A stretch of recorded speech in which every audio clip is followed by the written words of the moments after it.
Channel of Vadodara. Godhra ખાતે આવાસ અર્પણનો કાર્યક્રમ યોજાયો હતો, જેમાં વડાપ્રધાન નરેન્દ્ર મોદી વર્ચ્યુઅલી જોડાયા હતા। કાલોલના ધારાસભ્ય ફતેહસિંહ ચૌહાણની અધ્યક્ષતામાં યોજાયેલા કાર્યક્રમમાં જિલ્લા વિકાસ અધિકારી ડી.કે. બારિયા, જિલ્લા ભાજપ પ્રમુખ અશ્વિનભાઈ પટેલ, જિલ્લા યુવા ભાજપ મહામંત્રી નરેન્દ્રસિંહ પરમાર સહિત ભાજપ સંગઠન, જિલ્લા અને તાલુકા પંચાયતના પદાધિકારીઓ, લાભાર્થીઓ અને કાર્યકરો મોટી સંખ્યામાં ઉપસ્થિત રહ્યા હતા। ઉપસ્થિત સૌએ વડાપ્રધાનનો લાઈવ કાર્યક્રમ નિહાળ્યો હતો। કાર્યક્રમ દરમિયાન ધારાસભ્ય ફતેહસિંહ ચૌહાણે પ્રાસંગિક ઉદ્બોધન કરતા કોંગ્રેસ ઉપર આકરા શાબ્દિક પ્રહારો કર્યા હતા અને દેશના વડાપ્રધાન નરેન્દ્ર મોદીએ રામ મંદિર બનાવી રામ રાજ્યની કલ્પના પૂરી કરી છે।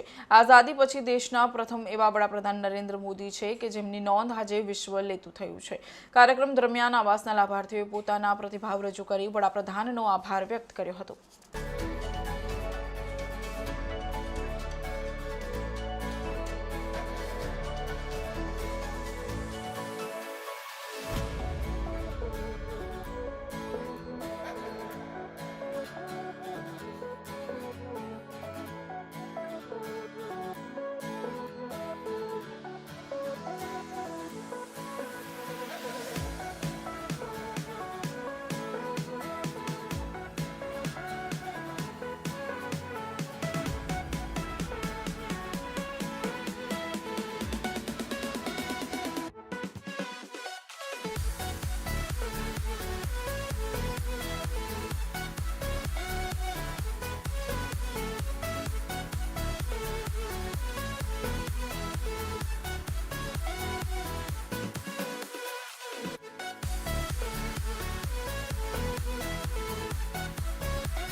આજનું જે સંમેલન છે પૂરા દેશમાં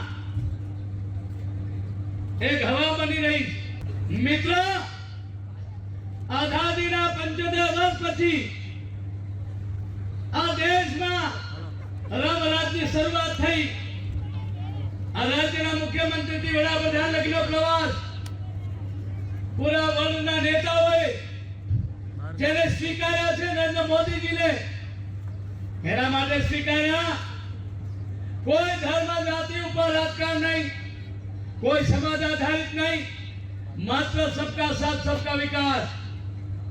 आ सबका साथ सबका विकास में गई काले टीवी में हतु भूतपूर्व वडाप्रधान 3 जणाने भारत रत्न एवॉर्ड आप्यो। एना आखा परिवारे हर्षना आंखों हाथे વધાવી લીધા કે એમની સરકારો હતી, એમની પોતાની સરકારો હતી। આ મહાનુભાવોને ભારત રત્ન ના આપી શક્યા। આ વાંદળી કોંગ્રેસ ગઈકાલે કેટલાક બોલ્યા આ ચૂંટણી લક્ષી છે। ભાઈ આ મંદિર બનાવ્યું ચૂંટણી લક્ષી છે। આપણા ચૂંટણી ઢંઢેરામાં આપણે કીધું હતું અમારી સરકાર આવે અયોધ્યામાં મંદિર બની જાય। અયોધ્યામાં મંદિર બની ગયું। रोजना 1 लाख लोग दर्शन करी रहा है। अरे કેટલાક લોકોએ નરેન્દ્ર મોદી સાહેબને એવું કીધું આ નરેન્દ્ર મોદી રામ મંદિરનો મુદ્દો બનાવે રાજકીય નાટક છે। મિત્રો, આપણે એમને યાદ દેવા જોઈએ આ દેશની ધરતીમાં રાજા મહારાજાઓ આજ લગી જેટલા રાજ કર્યું પહેલું માથું ધર્મને નમાવતા હતા। આ દેશના લોકપ્રિય નેતા પોતાના ધર્મ માટે 11 દિવસના અનુષ્ઠાન કર્યા। કોઈ નેતાની તાકાત નહીં એક દિવસ અપવાસ કરી દોવે। 11 દિવસ આ દેશના વડાપ્રધાન છે હિન્દુ હોવાના નાતે, સનાતન ધર્મના ભક્ત હોવાના નાતે, ભગવાન રામના પ્રિય ભક્ત તરીકે 11 દિવસ અનુષ્ઠાન કર્યા પછી ભગવાન રામની મૂર્તિને માથું નમાયું। મિત્રો, પૂરા દેશમાં આ કોંગ્રેસ જાણે એક જગ્યા મળવાની નથી। આ દેશના વિકાસની વાત કરીએ હમણાં લાભાર્થીઓ એકલા કાલોલ અને ઘોઘંબા તાલુકાના કુલ મળીને 3000 ઉપર લાભાર્થીઓ હમણાં એક લાભાર્થીએ 4 લાભ લીધાનો એકાકાર કર્યો। આપણી સરકાર આ દેશના વડાપ્રધાન एक योजना गरीब लक्षी पिछड़ा वर्ग माटे गरीबों माटेनी योजनाओं વચેટિયા ખાઈને જાય. આ વચેટિયાનો ભૂકો બોલાયો. જનધન યોજનામાં 1-2 કરોડ નહીં, 80 કરોડ ખાતા ખુલ્યા.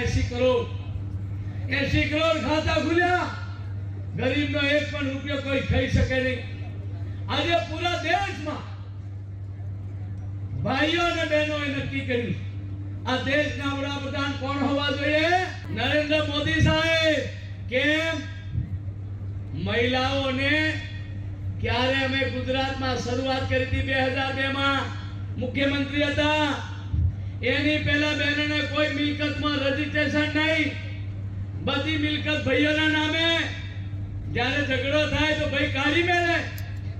આ મહત્વનો પહેલો નિર્ણય આ દેશના વડાપ્રધાન નરેન્દ્ર મોદીજીએ બહેનોના નામે જો કોઈ મિલકત રજીસ્ટ્રેશન કરવામાં આવે તો એમાં ફીનો નિર્ણય લીધો. આજે પૂરા દેશમાં, આખા દેશમાં, અહીં ગુજરાતની વાત નથી કરતો, પૂરા દેશમાં 70% મિલકતો બહેનોના નામે આજે દાખલ થઈ. આ નાની સૂની ઘટના નથી મિત્રો. પૂરા દેશમાં મંદિરોના મુદ્દા ઉપર 62-65 વર્ષ રાજ કરનારી કોંગ્રેસ અયોધ્યા, કાશી, મથુરા આ બધા મંદિરોના વિવાદને નરસિંહરાવની સરકાર હતી એ વખતે કોંગ્રેસે નિર્ણય કરેલો કે આ મંદિર જો વિવાદ છે તેને એમ નામ રહેવા દો, કોઈ એમાં દખલ કરવી નહીં. હું પંચમહાલ જિલ્લાના ઘોગંબા તાલુકા ખાનપુર ગજાપુરા ગામનો વતની છું અને અમારો વ્યવસાય પશુપાલન અને ખેતી છે. અને સરકારશ્રીના જે લાભ મળ્યા છે એમાં અમને સૌપ્રથમ તો પ્રધાનમંત્રી આવાસ યોજના, જેમાં આવાસ અને સરકાર દ્વારા ઉજ્જવલ યોજનામાં ગેસ કનેક્શન અને રેશન કાર્ડ દ્વારા વિનામૂલ્ય અનાજ અને જનધન ખાતા એ પણ વિનામૂલ્ય અને આયુષ્યમાન ભારત એવી તમામ લાભ અમને મળેલ છે. અને અમારા ઘણા બધા ગામમાં પણ આ બધા લાભ સર્વને મળેલ છે. તો તે બદલ હું નરેન્દ્રભાઈ મોદી સાહેબનો ખૂબ ખૂબ આભાર માનું છું.